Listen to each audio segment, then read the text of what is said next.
एक बार की बात है, एक राजा तलवारबाजी कर रहा था तो अचानक से उसके अंगुली में कट लग गया।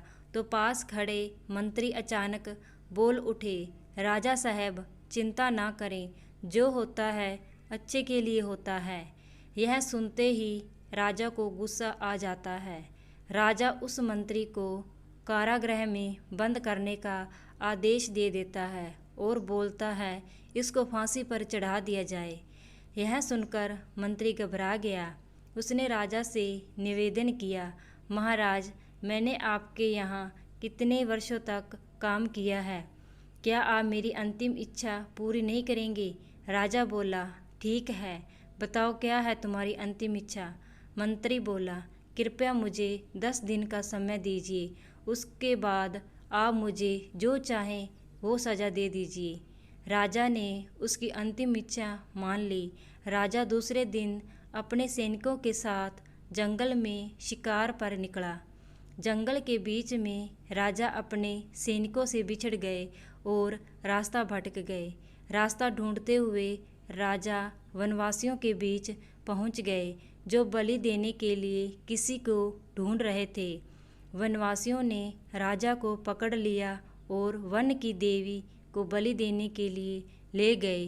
बलि देने की सारी तैयारियां पूरी हो गई। जैसे ही राजा को बलि देने के स्थान पर ले जाया गया, वहां खड़े बुजुर्ग की नज़र राजा की खंडित अंगुली पर पड़ी। उसने आवाज़ लगाई कि ये तो खंडित है, इसकी बलि नहीं दी जा सकती। तो वनवासियों ने राजा को छोड़ दिया। राजा जैसे तैसे वहाँ से निकला और अपने राज्य पहुँचा। सबसे पहले कारागृह में अपने मंत्री से मिलने पहुँचा। राजा ने मंत्री से कहा, आपने सही कहा था, अगर मेरी अंगुली नहीं कटी होती तो मैं जिंदा नहीं होता। यानी जो होता है वो अच्छे के लिए होता है। राजा ने फिर पूछा, मेरा तो फ़ायदा हुआ, लेकिन आपका कैसे फ़ायदा हुआ? मैंने तो आपको सज़ा दी है। मंत्री बोला, मैं आपके साथ शिकार पर हमेशा रहता हूँ, उस दिन भी रहता, लेकिन मेरे खंडित नहीं होने के कारण मेरी बलि चढ़ जाती, इसलिए मेरे साथ भी जो हुआ अच्छा हुआ। राजा प्रसन्न हुआ, लेकिन छोटी सी बात पर मंत्री को सज़ा देने का दुख भी हुआ।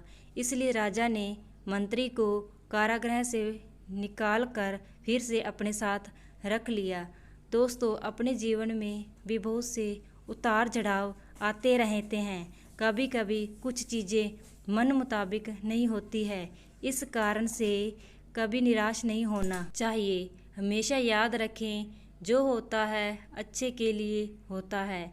भले ही कुछ अच्छा हो या न हो, लेकिन उस परिस्थिति के प्रति सकारात्मक नज़रिया रखने से उसका प्रभाव बहुत कम हो जाता है।